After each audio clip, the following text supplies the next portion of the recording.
முக்கியமான பிரச்சனை இந்த அவையில் உங்களுடைய கவனத்திற்கு எடுத்து வர விரும்புகின்றேன். அத்தியாவசிய பொருட்களுடைய விலைவாசி தற்போது நாளுக்கு நாள் ஏறிக்கொண்டே இருக்கின்றது.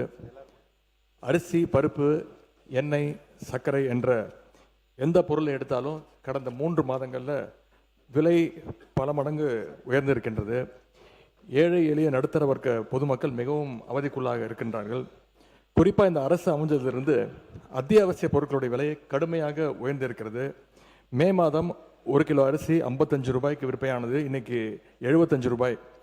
மே மாதம் 1 கிலோ வெங்காயத்துடைய விலை 40 ரூபாய், இன்றைக்கு கிலோ 80 ரூபாய். மே மாதம் 1 கிலோ துவரம்பருப்பு 150 ரூபாய், இன்றைக்கு கிலோ 180 ரூபாய். மே மாதம் 1 கிலோ சர்க்கரை ரூபாய் 40, இன்றைக்கு 1 கிலோ சுமார் 70 ரூபாய் வரைக்கும் உயர்ந்திருக்கு. இந்த விலையேற்றத்தை பார்த்து மக்கள் மிகவும் பாதிப்படைஞ்சிருக்கிறாங்க.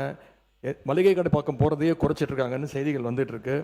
உங்களுடைய ஆளுங்கட்சியுடைய கூட்டணியில் இருக்கக்கூடிய கம்யூனிஸ்ட் இயக்க தோழர்கள் இதை கண்டித்து போராட்டம் நடத்தியிருக்கிறாங்க. இந்த விலைவாசி உயர்வை கட்டுப்படுத்த அரசு உடனே நடவடிக்கை எடுக்க வேண்டும்.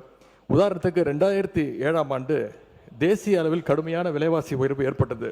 அப்பொழுது முதலமைச்சராக இருந்த கலைஞர் அவர்கள் தமிழ்நாட்டு மக்களை பாதிக்கக்கூடாது என்பதற்காக சிறப்பு பொது விநியோக திட்டம் திட்டத்தை அறிவித்தார்கள்.